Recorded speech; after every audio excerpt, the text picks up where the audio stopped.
오늘 마가복음 517절 말씀입니다.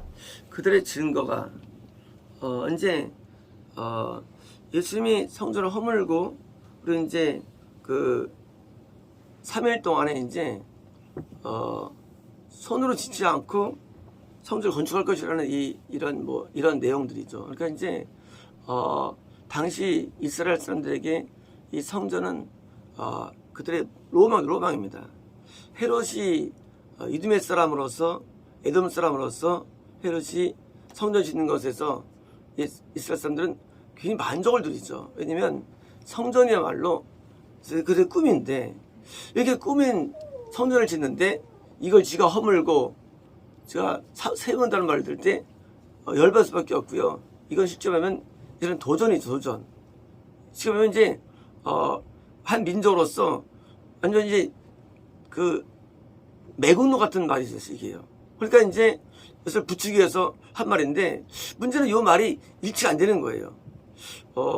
너희가 성전을 허물고 내가 세우리라. 왜 이런 말도 막 나오고 사람들이. 그러니까 이제 지금 똑같은 이런 말이 약간 차이가 나니까 그래서 이제 보니까 증거가 이렇게 일치는 않았습니다. 그러니까 그 거짓말이기 때문에 뭐가 이게 섞인 걸 발견하는 거예요. 우리가 거짓말은 뭔가 그런 것 같은데도 알고 보면 이제 뭔가 아닌 느낌이 받게 됩니다. 묘한 느낌이 있어요. 그래서 이제 내가 손으로 지은 이 성전을 허물 것이며 3일 동안 손으로 짓지 않은 단을 정할 것이다. 많은 값에서 틀린 거예요, 어딘가는요. 그러니까 일치가 안 되니까 이게 유죄 증거로 작용이 안 되는 겁니다. 그러니까 유죄가 되려면 우리가 일관성이 있습니다. 일관성. 그러니까 이제 어떻게 있었는데 일관성이 없어요. 그래서 그렇게 말했는데 아니 그 사람은 그렇게 말 안 했어. 안 했고 너희가 허물면이라고 말했어. 증거 나오니까 그래 하고 이제 헷갈린 거고요. 또 이제 뭐 손으로 짓지 않은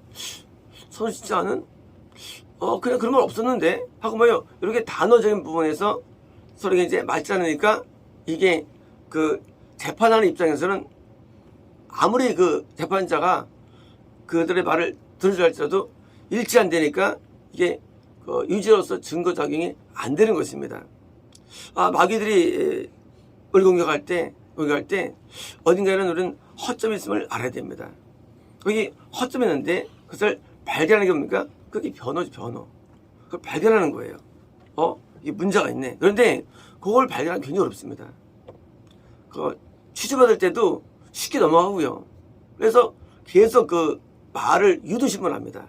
그래서 모든 그 자백이라든가 모든 할 때 반드시 유도해가지고 오키를 만드는데 방법 똑같습니다. 진실과 아니면 섞어가지고 오키 만들면 뭔가 거짓이 섞이기 때문에 그걸 가지고 이제 유죄로 쓰는 거예요. 하나님의 일을 하는 가운데 왜 많은 사람들이 재판에 들어가야 되느냐? 그것은 이제 우리에게 십자가 가운데 큰 십자가 뭡니까? 실제 형 말고도 뭡니까? 뭐가 십자가입니까? 그런 재판 과정 자체가 사실 이것이 십자가 되는 겁니다. 우리가 이 재판 과정 자체가 굉장히 큰 스트레스입니다, 사람이요. 이것이 우리에게 십자가 됩니다, 이것 자체가. 그래서 많은 사람들이 재판을 많이 거치는데 사도 바울은요, 재판을 많이 거친 사람이에요, 사도 바울은요. 사도 바울은 로마의 재판도 한 2년 받았고요. 또 이래서 한 4, 5년을 갔습니다. 재판만. 이 바울이. 그래서 옛날에 읽으면서 무슨 재판밖에 이밖에 없어. 사도행전이. 사도행전이요. 중고사는 다 이밖에 없어요. 이밖에 없어요. 그래서 이게 무슨 사도행전이야. 하고 내가 의무심 많이 가졌어요. 근데 뭡니까? 바로 하나의 복음전파에서 뭡니까? 항상 마귀가 우리에게 그 사형이라든가 감옥을 우리가 최후 선고하기 전에 재판관을 많이 넣으면 이게 뭐예요? 이게 스트레스가 크기 때문이에요. 모든 사람이 나를 아프게 못합니까? 진짜 그런가 생각할 수 있겠네요. 사람이라는 게 뭐예요? 마귀를 공격하는 거예요. 그렇잖아요. 한 명도 아니고 모두 어려우시죠. 전부 다 나쁘다면 나중에 내가 잘못된 사람이라고 인정하는 거예요. 그래서 뭐예요? 자백이 되는 거예요. 지는 거 자백해가지고 과정 가운데 많이 호통치고요. 인격을 모독하고 자꾸 이제 자괴감을 불어넣어가지고요. 그냥 받아들이게 됩니다. 나중에 그런 말 안 했는데 했다는 거예요. 왜요? 참면 무섭죠. 일단 고엽의 취처럼 떨죠. 무섭죠. 그러니까 무서우니까 어둠이 역사해가지고 그 거짓이 나한테 들어버리는 거야, 마음속으로. 그래서 나중엔 남들 앞에도 내가 그랬다는 거예요. 그렇잖아요. 감옥 가는 사람들이, 자, 동감 가는 사람들이 다 그랬다고 그러죠. 나중에 이제 부에 판별돼가지고 아니라 이러죠. 이걸 마귀들이 이용하는 거예요. 이런 거 마귀들이요. 다행히 여기서 예수님께서 일치 안 돼가지고 또 장면으로 넘어가지면요. 이것은 지금은 많은 마귀 전략입니다. 그래서 우리가 하나님의 일할 때 하나님 복음만 있는 게 아니에요. 사도 바울도 재판을 5년 받게 되는데 뭐예요? 세상적인 일이 있게 되는 거예요. 그래서 뭡니까?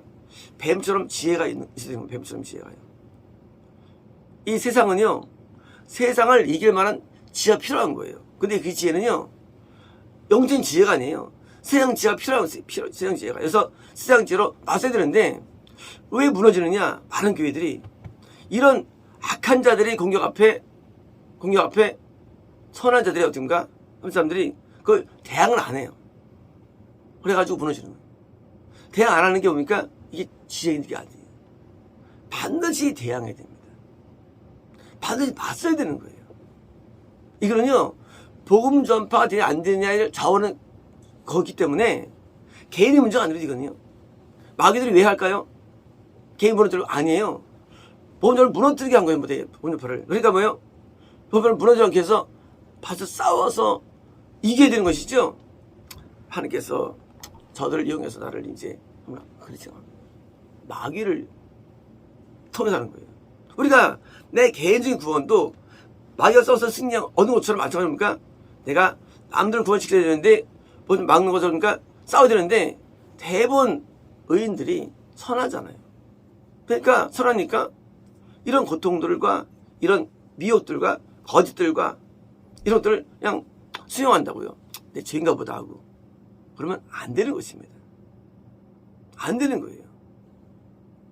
내 문제가 아니고 후대의 문제예요. 그걸 다 지적하는데. 그걸 다 지적하는데 그걸 받아들입니까? 반드시 싸워서 이겨가지고 나중에 하는 나라를 크게 이루어지지 않습니까? 사도 바울도 오늘 재판을 받게 되는데 거기서 승리해야 되는데 막판에 사도 바울 로마서 이제 1년 동안 복음을 증거하죠. 매번 죽게 되는데요. 사실 그 죽은 것은요. 딴 고소 때문에 죽게 돼요. 사도 바울은요. 원래 고소가 아니라. 원래 유대의 고소는 이겨요. 근데 나중에 이제 거기서 또 딴 놈들이 치돌아가지고 이제 또 죽게 됩니다. 이 마귀들이요. 복음전을 방해하는 수법들은 다양한데요. 우리는 기본적으로 가질 마음은요. 딴 게 아닙니다. 우리가 어떤 종교의 모략이 있을 때입니까? 그 모략을 우리가 잘해서 그것을 드러내고 그것을 이제 객관적으로 들어가지고 승리로 가야죠. 우리는 수용하면 잘 되는 것입니다. 마치겠습니다.